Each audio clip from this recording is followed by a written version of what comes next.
Hello students, हम कर रहे थे international covenant on human rights. Last session में हमने ICESCR किया, उससे पहले ICCPR किया एंड आज हम इस सेशन में इन दोनों में क्या रिलेशनशिप है एंड डिफरेंस है और critical evaluation of international covenant on human rights हैं, इसको करेंगे। तो सबसे पहले हम करते हैं international bill of human rights. International bill of human rights है क्या? तो जो international bill of human rights है ये डिफाइन करते हैं कि अगर जो ये कोवेनेंट्स हैं, universal declaration of human rights हैं, अगर कोई कंट्री इनको इम्प्लीमेंट करती है तो इसके बाद जो ह्यूमन राइट्स हैं, ह्यूमन राइट्स की गारंटी मिल जाती है, उनका वेलफेयर होता है। तो international bill of human rights है, इसमें क्या कुछ इंक्लूड होता है?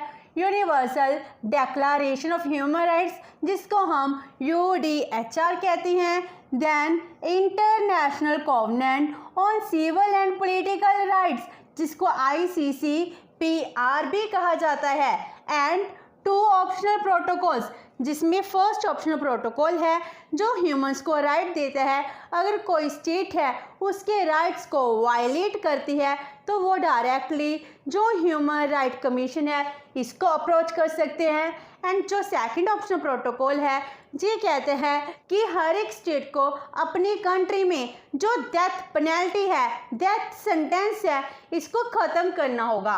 तो प्लस 2 ऑप्शनल प्रोटोकॉल हो गए and international covenant on economic, social and cultural rights, इन सबको मिलाकर ही international bill of human rights है वो बन जाता है। तो इस तरह जो international bill of human rights है हमने इसके हर एक एस्पेक्ट की स्टडी की है, UDHR को किया, ICCPR को किया एंड इसके बाद ICESCR को भी किया। अब इसके बाद हम करते हैं रिलेशनशिप और similarities between ICCPR and ICESCR, इन दोनों में कौन सा रिलेशनशिप है? तो इसके रिगार्डिंग ये कहा जाता है कि इनको सेम डेट पर अडॉप्ट किया गया था, ऑल्दो इम्प्लीमेंटेशन डेट क्या है वो डिफरेंट है, लेकिन इसकी जो प्रोविजंस हैं वो भी पहले सेम ही थी। तो पहले इसके लिए एक कोवेनेंट तैयार किया जाता है और उसके बाद सेकंड कोवेनेंट है वो तैयार किया जाता है। इस तरह इनमें बहुत ही ज़्यादा क्लोज रिलेशनशिप एग्जिस्ट करता है। First one is no distinction at the time of adoption of UDHR, meaning जब universal declaration of human rights हैं इसको अडॉप्ट किया गया था, इस टाइम इन दोनों में कोई भी डिफरेंस नहीं था, क्योंकि जब universal declaration of human rights हैं इसको अडॉप्ट किया जाता है तो जो ये था ये डिक्लेरेशन बाइंडिंग नेचर का नहीं था, स्टेट की अपनी मर्जी थी, इनको अडॉप्ट करना चाहते हैं कर सकते हैं, अगर नहीं चाहते तो नहीं करेंगे। लेकिन जो ये कोवेनेंट्स हैं ये क्या है, बाइंडिंग नेचर की है। उसी टाइम ही एक बाइंडिंग नेचर के कॉन्ट्रैक्ट के ऊपर बेस्ड ICCPR को तैयार किया जाता है, एक एजेंडा तैयार होता है और उसके बाद 2 कोवेनेंट्स हैं वो बन जाती हैं। तो फर्स्ट ऑफ ऑल 1947 में जो ह्यूमन राइट कमीशन है it established a working group for the preparation of a draft, meaning एक ड्राफ्ट तैयार करना है किसके लिए, जो क्या हो ह्यूमन राइट्स हैं वो अपनी कंट्री में स्टेट्स प्रोवाइड कर सके। तो उसके बाद 1950 में जनरल असेंबली है वो रिकमेंड करती है कि इसमें economic, social and cultural rights हैं इसको भी इंक्लूड किया जाना चाहिए।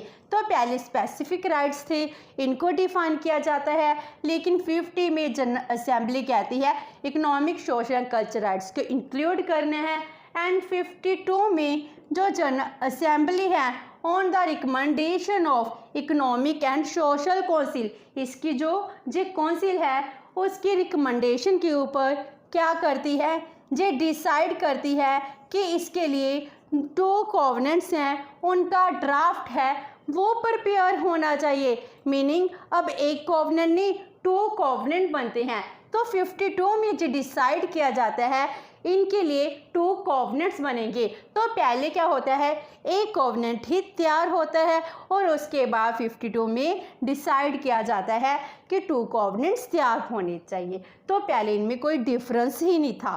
Then identical preamble and meaning of terms, जो इन दोनों कोवेनेंट्स हैं, इन कोवेनेंट्स में जो इनका प्रेम्बल है वो क्या है, सेम है जैसे UDHR का था, जिसमें ह्यूमन डिग्निटी है इसको सबसे प्राइम रखा जाता है, जिसमें कहा जाता है all man are born free. इसके लिए जो प्रेम्बल है, प्रेम्बल सेम है और इनमें जो टर्म्स हैं जैसे सिग्नेटरी कंट्रीज हैं, पार्टीज हैं, ट्रीटीज हैं, इन सब की मीनिंग क्या है, सेम है। कॉमन जो इसकी टर्म्स हैं, टर्मिनोलॉजी सेम ही ली जाती है। नंबर 3 आइडेंटिकल आर्टिकल्स, जो इनके आर्टिकल्स हैं आर्टिकल 1, 2, 3 एंड 5, जिसमें जनरल आर्टिकल सेल्फ डिटर्मिनेशन का राइट है, जिसमें ये कहा जाता है कि हर एक पर्सन को फ्रीली अपने जो पॉलिटिकल स्टेटस है उसको डिटर्मिन करने का राइट है, उसके साथ कोई भी डिस्क्रिमिनेशन नहीं किया जाना चाहिए, किसी पर्सन के साथ कोई भी इंटरेस्ट नहीं हो सकता, सब में इक्वालिटी को क्रिएट करना है।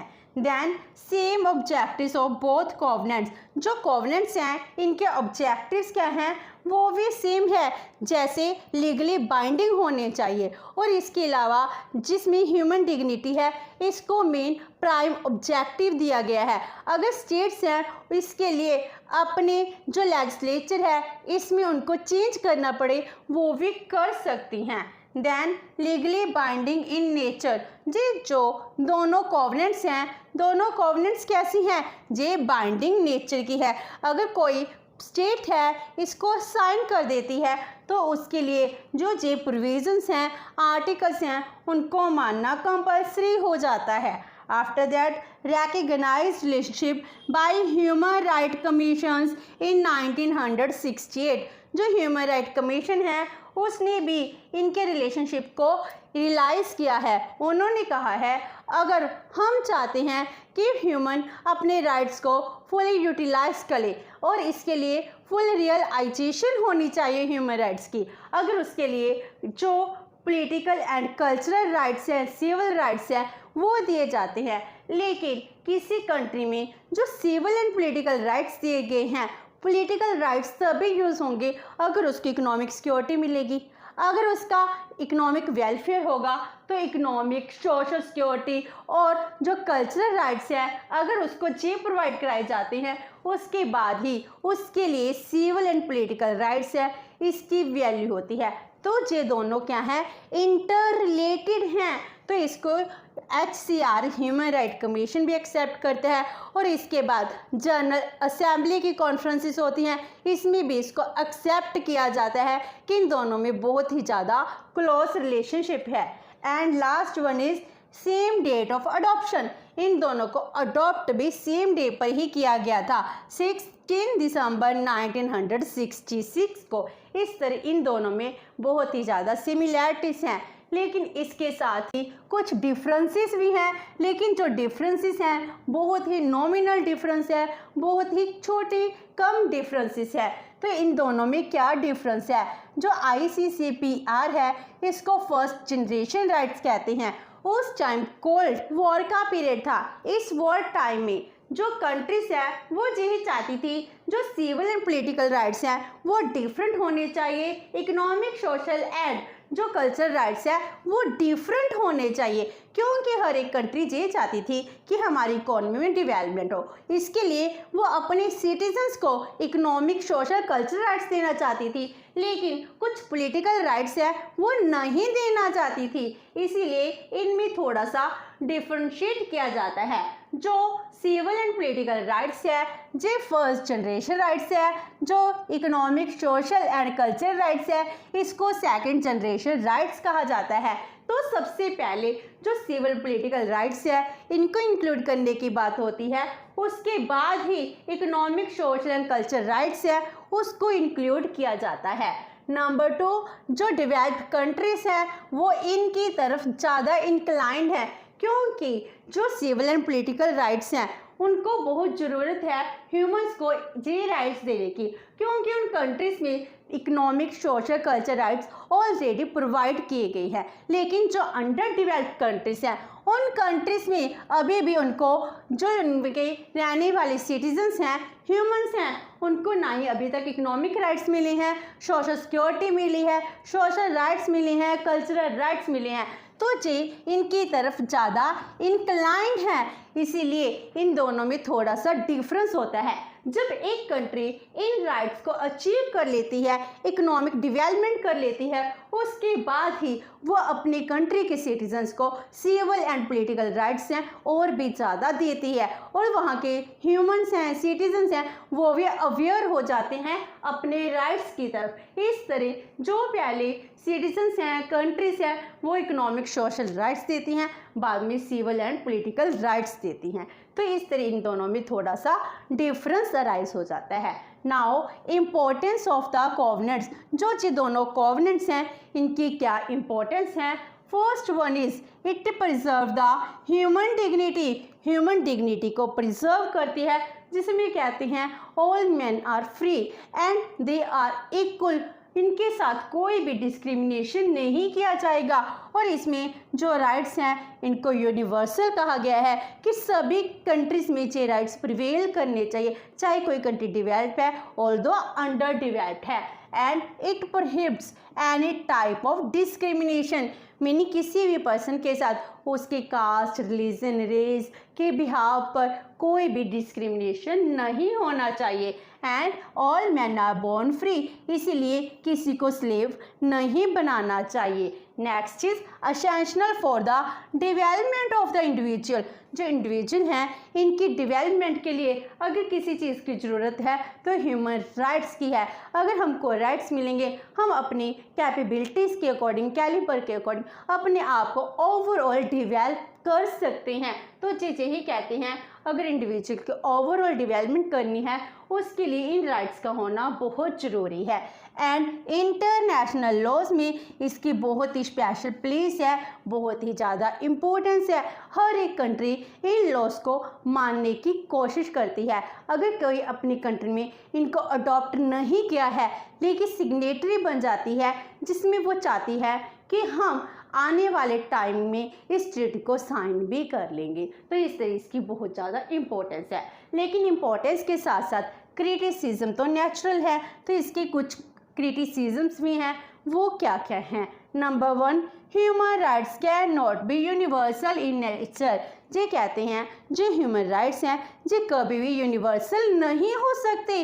कुछ क्रिटिक्स ये कहते हैं कि हर एक कंट्री का जो डेवलपमेंट लेवल है डिफरेंट होता है, तो हर एक कंट्री में इक्वल राइट्स कैसे दिए जा सकते हैं। तो जैसे it differ from one state to another state, क्योंकि डेवलपमेंट क्या होती है, डिफरेंट होती है, different economic, social, political conditions होती हैं। तो अगर कंडीशंस डिफरेंट हैं, सिचुएशन डिफरेंट है, इकोनॉमी की, स्टेट की, गवर्नमेंट डिफरेंट है, फॉर्म डिफरेंट है, तो ह्यूमन राइट्स यूनिवर्सल कैसे हो सकते हैं। वो कहते हैं जो डेवलप्ड कंट्री के लोगों को राइट्स मिलते हैं वो अंडर डेवलप्ड और थर्ड वर्ल्ड कंट्रीज है, इनको ये राइट्स नहीं दिए जा सकते। तो क्रिटिक कहते हैं ये कभी भी यूनिवर्सल नहीं हो सकते।